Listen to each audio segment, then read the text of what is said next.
Welcome to In Our Words, a weekly segment of LMP's opinion section that highlights some of the week's most thought-provoking issues. The following are the opinions of the LMP editorial board and not the news department.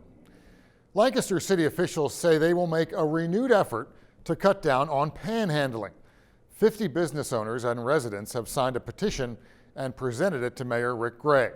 We've all been there. The urban dilemma. Do you give or don't you? Do you keep walking and pretend you don't see? Do you raise the car window and look straight ahead? The problem is we're never sure if we're helping or making things worse by feeding an addiction. The concerns of business owners about panhandlers along West King Street are valid.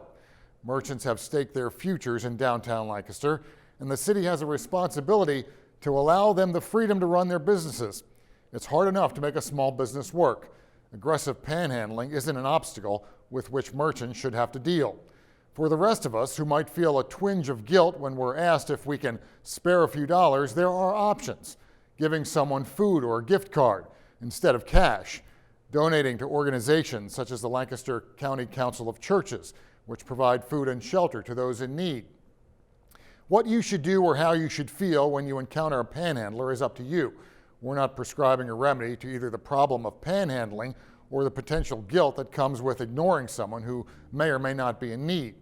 But the business owners are correct. Our sense of compassion can and will be exploited at the expense of an addiction.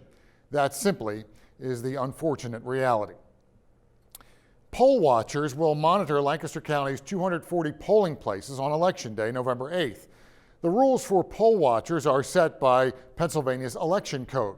Watchers generally keep track of who is voting and may issue good faith challenges to individual voters based on identity and residency. Donald Trump has asked his supporters to keep a watchful eye on Pennsylvania's polling places because he believes something is rotten in the Commonwealth. Trump has said he believes the election is, quote, rigged, and that he will only accept the results if he wins. In posing a question to Trump during Wednesday night's debate, moderator Chris Wallace of Fox pointed out that one of the prides of this country is the peaceful transition of power. At the end of a hard-fought campaign, the loser graciously concedes. Trump doesn't seem to understand that, nor does he appreciate the damage he's doing by continuing to question the integrity of the electoral process.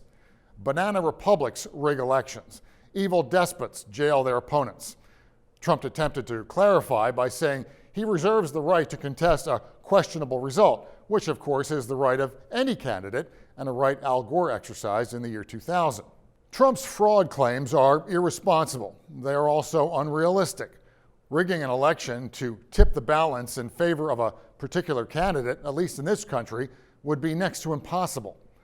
We're confident that election officials in Pennsylvania and Lancaster County are doing what is necessary to preserve the integrity of the voting process.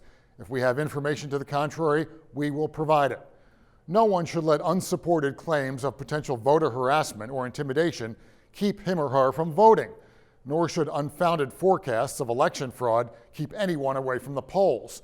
The best response to fear-mongering is to show up.